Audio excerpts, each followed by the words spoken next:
Good evening, I'm Dennis Ward. Welcome to APTN National News.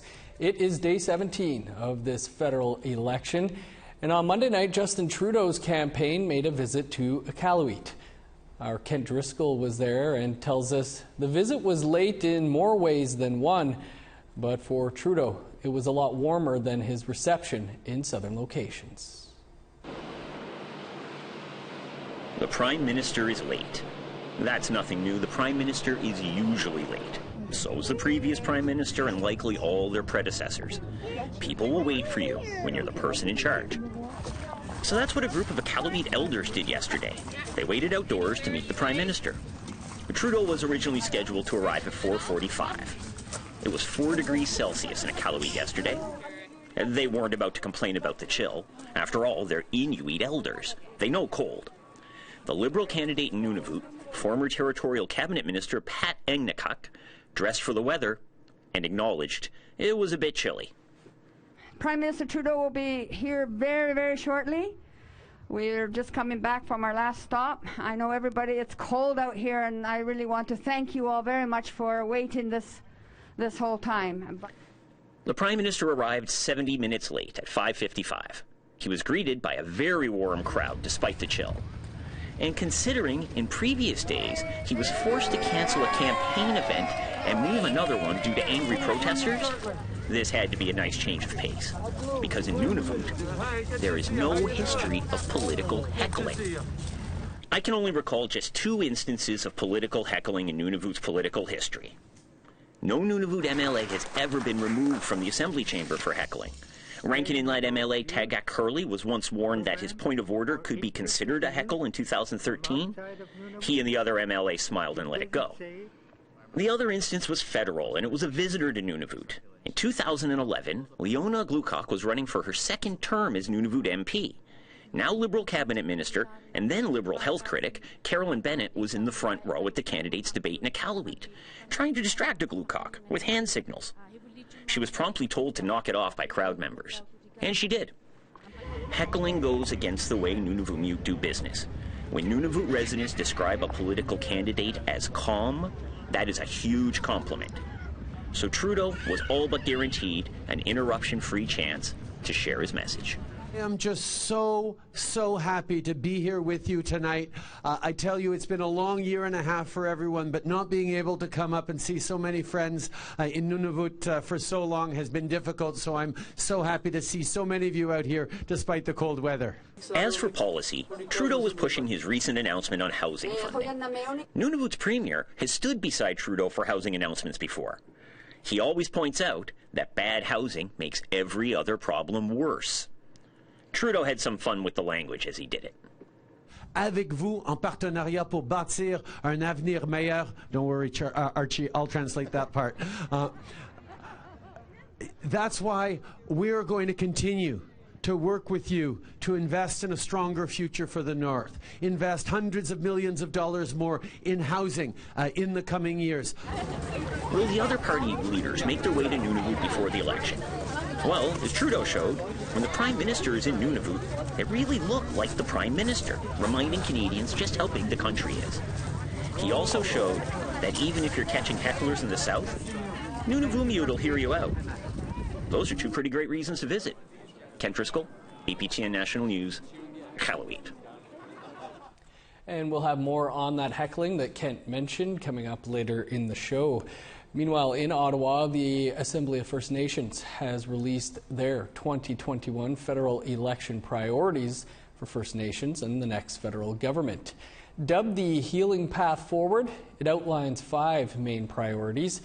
Daryl Stranger breaks it all down for us.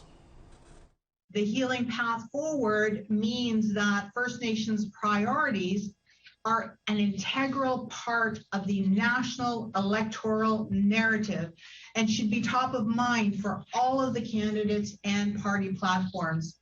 Coming into her first election as leader of the AFN, National Chief Roseanne Archibald unveiled the organization's election shopping list. She says the 15-page Healing Path Forward document reflects a shared vision of First Nations' collective priorities. This Healing Path Forward that I'm talking about is very much about ensuring that First Nations are really leading the way and telling the rest of Canada what that healing path forward looks like. And the healing path forward speaks to the need for a strategic direction toward evolutionary and positive change.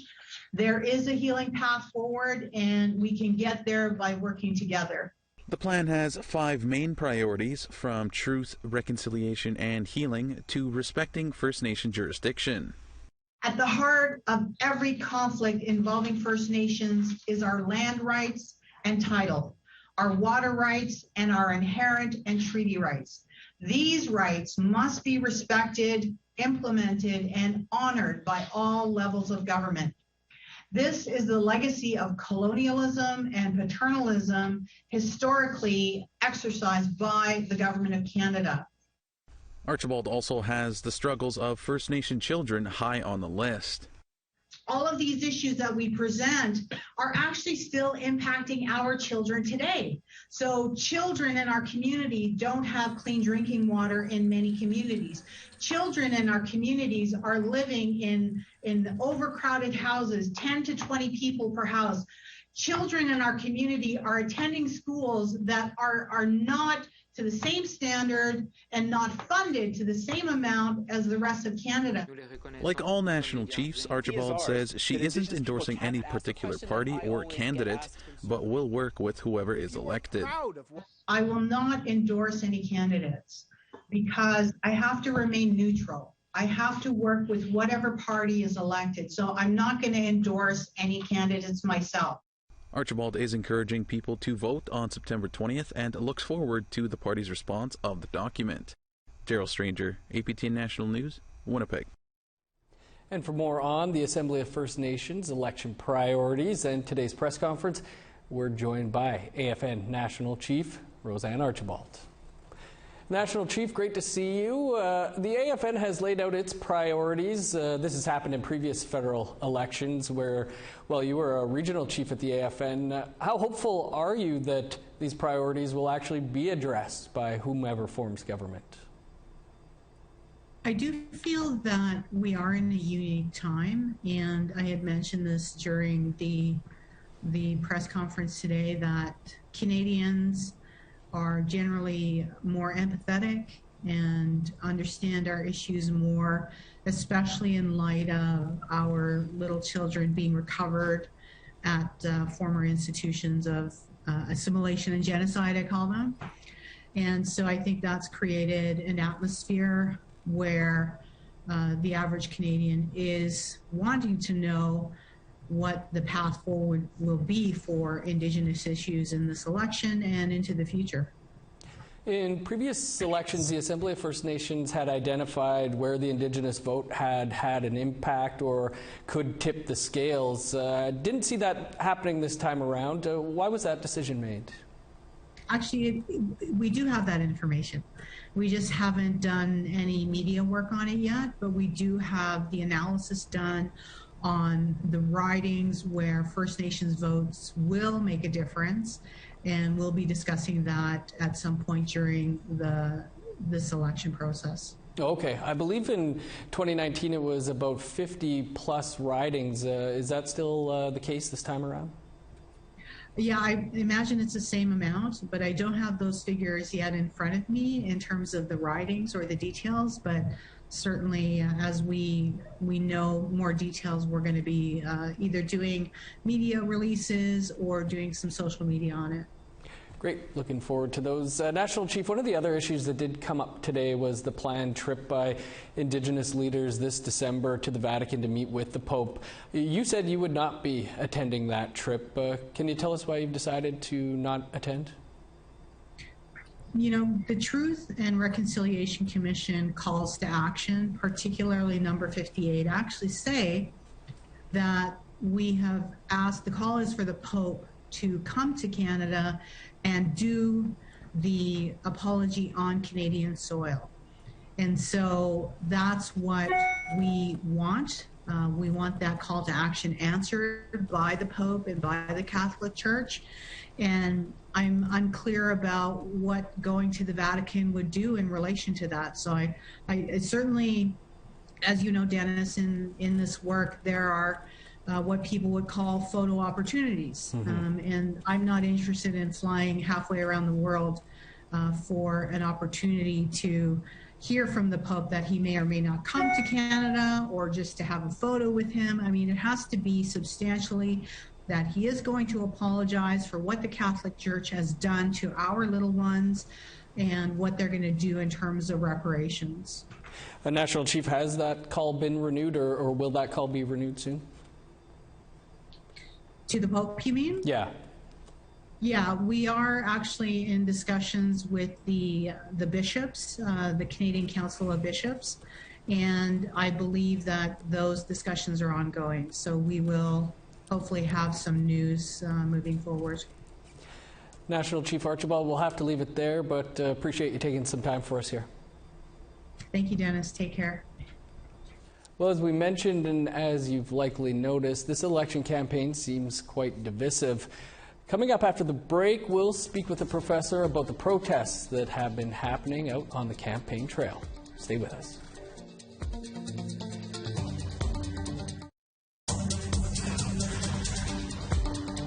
We're back.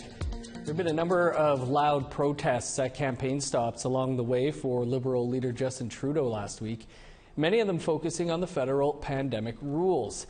Anger can be part of the democratic process, but when does it go too far? For more on this, host Melissa Ridgen spoke earlier with Professor Carrie Kettle from the University of Ottawa. So thanks for joining us. You know, this campaign 2021, kind of equal measures of disinterest and anger, maybe even more anger than disinterest. What do you make of this? Well, people get angry when they feel that somebody else has caused something negative in their life, right? In theory, people can be angry at themselves, but 99% of the time we're angry at somebody else. We believe that somebody has caused us some kind of harm, whether it's physical, financial, emotional. And I don't think it's a stretch to say that a lot of people have felt that harm has come to them because of somebody else, whether it's the government or scientists or doctors. Obviously, a lot of it's out of our control. So I think there's just a general heightened sense or feeling of anger amongst the population. And right now, with the election going on, some people, those who feel that the government has caused them harm, are directing their anger, their response to the Trudeau campaign. Have you seen anything like this in past campaigns? Do you draw comparisons with this amount of anger that people are showing? Like, I mean, there's pictures circulating of the Prime Minister being hung, for example. I mean, there's some pretty crazy, angry stuff out there.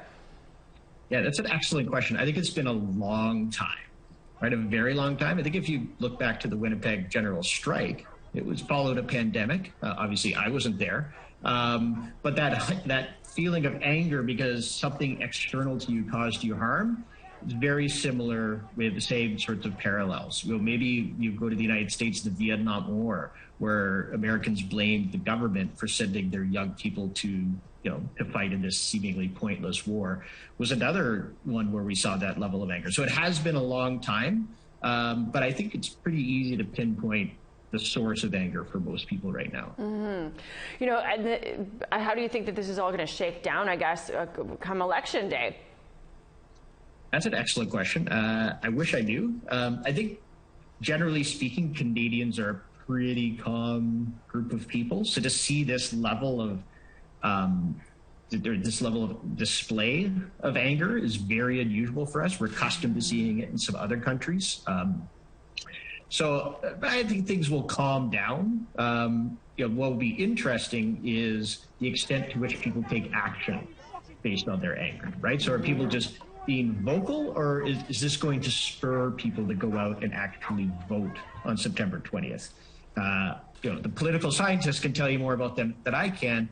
My belief is that it will, and we're seeing into the polls right now that there's an increase in support for the Conservatives versus the Liberals. And my research suggests that when people are angry, they want less government, right? So they support conservative economic principles. They want lower taxes. They want less government spending because they think the government's taking stuff from them. So they want to keep more from themselves. And if you look at what the Conservatives are, the platform that they're pushing, that is exactly what it is: reduce spending, lower taxes. So to the extent that people would respond to their feelings of anger by supporting conservative economic principles, then I believe that we should see an increase in support for the Conservatives. I guess we should probably keep it all in perspective a little bit too when we talk about us being angry here during this election. And we're not like U.S. level angry with the election that they just had, right? We haven't gone that far yet. We seem to be a little calmer, but the source of Canadians in general are, we're a calmer people. We're less expressive. We're certainly less polarized in election campaigns. Really, the difference between the Conservatives, the Liberals, even the NDP is not that great.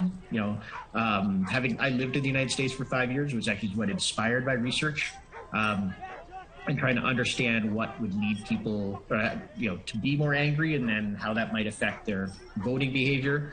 And so I think what we're seeing is similar to what's happened in the United States, but it's at a different level. So it's high for Canadians, and we're just not used to it. But I will say this: I think that there are very few Canadians who haven't been touched in one way, shape, or form by the pandemic in a negative way, whether it's restriction, you lost your job, some financial hardship, even just a loss of freedom, right? So people can't go do what they want. I have 3 children. They can't partake in their activities. They can't go to school. So I feel like some harm has come to me. Now, the question of anger is, do I blame somebody else for that? Right. And to the extent that people are blaming the government, that's what we're seeing. So there's a proportion of the population that's blaming the government for whatever harm has come to them. And I expect those people will lead Conservative when they go to the polls on September 20th. Well, I guess we will see on September 20th. Thank you so much for taking time to share your thoughts with us on this. It's awesome talking to you. Thank you, Melissa. Have a great day. You too. In other news now, 2 people are dead and another person was injured after a serious incident at a campground near Meadow Lake, Saskatchewan. In a press release, RCMP in Saskatchewan said officers were sent to the campground yesterday afternoon for a wellness check on a 34-year-old woman from the Flying Dust First Nation. The RCMP says a firearm was fired around 2:44 p.m., killing the 34-year-old woman. Another woman known to the victim suffered minor injuries and was taken to hospital and released. A 34-year-old male from the Thunderchild First Nation was also found deceased. Well, there are a lot of COVID-19 developments to tell you about tonight. That's coming up after the break, but first, a look at something we're working on. I'm Chris Stewart. Charmaine St. Germain is the NDP candidate for Edmonton Manning. She says the most important issue in her riding is Pharmacare. APTN talked to Charmaine and voters. I can't stress more that we need more Métis and Indigenous representatives in all levels of government. We need to be represented by everybody in this community. So I see myself as a voice for my Métis community. The economy is not doing very well right now. A lot of people are out of jobs and stuff, and they can't afford their medication and stuff, so they need better Pharmacare too to get their medications. Coming up this week on the APTN National News.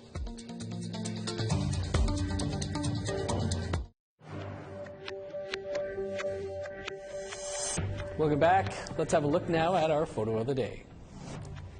William Fowler sent us this photo of the Cardinal Divide, located north of Alexis Nakota Sioux Nation in Alberta.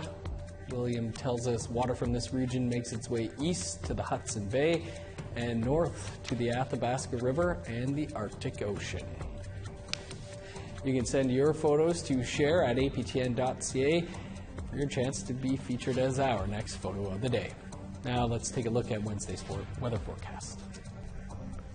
Starting on the East Coast, 20 with showers for St. John's, 26 in Halifax, 10 in Kuujjuaq, rain in Nain with a high of 12, 24 for Montreal, 13 with showers in Chibougamau, sunny and 21 for Sault Ste. Marie and North Bay. Sunny in Thunder Bay with a high of 22, 1 degree warmer, and sunny in Sioux Lookout. 21 in God's Lake, showers, and 19 for Norway House. Rain and 25 for Winnipeg and Gimli, 22 with showers in Dauphin. 23 for Regina, rain, and 20 in Saskatoon. 18 with showers for Uranium City and Buffalo Narrows. Over to northern Alberta, 18 with rain in Fort McMurray, 15 and cloudy in High Level. Showers and 13 for Edmonton and Calgary, 20 under the sun in Lethbridge. Rain and 20 for Vancouver, 21 with showers for Victoria. Sunny and 21 in Dease Lake, 19 in Prince George. 15 in Old Crow, 21 for Whitehorse. Over in Yellowknife, 18 with the sun out, sunny and 20 for Norman Wells and Wrigley. +1 in Sax Harbor, 7 for Pawlatuck. 13 in Arviette, rain, and 9 for Chesterfield. -2 in Resolute, 8 in Joe Haven. To the pandemic now, and the Manitoba Cree First Nation is reporting that almost all of its eligible residents are fully vaccinated against COVID-19. Chief David Monius says 90% of on-reserve members of the Pimicikamak Cree Nation are now fully vaccinated. Chief Monius thanked band members in an online video. The Canadian military was in Pimicikamak to help out with outbreaks in crowded homes. The government of Manitoba estimates that roughly 46% of First Nations people in the province are fully vaccinated, although that number could be much higher. The Saskatchewan government is also rolling out a proof of COVID-19 vaccination document. A printable proof of vaccination card is now available through a provincial health record website. The government says the document can be used at businesses, venues, or at any event where it is required. A QR version is also in the works. Frontline healthcare workers will be asked to provide proof of vaccination or undergo regular testing. In Alberta, Edmonton is once again requiring people to wear masks in all public spaces starting Friday. The city bylaw will include masking up at restaurants, recreation centers, and while on public transit, ride shares, and taxis.